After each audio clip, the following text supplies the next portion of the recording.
आसंतु आजी डॉक्टर सुभाषिष जमुदांक सह आस्थमा विषय रे जानिबा। जदि हमें कथा हवा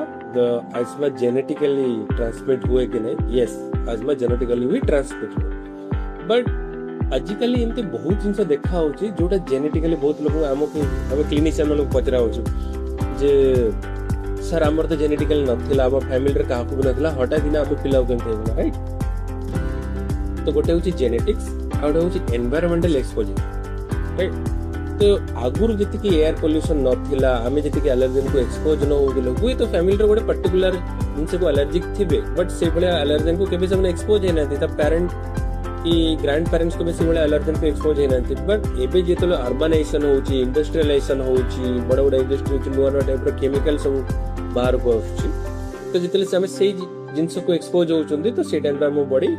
ताकू एलर्जी वाले रिस्पोंड करूची। तो जिनकी तम question, yes it's not only genetic, it also caused by because of several environmental new kind of allergen exposure, okay। तो तमाने जे प्रीवियसली नहीं तो अबे हबनो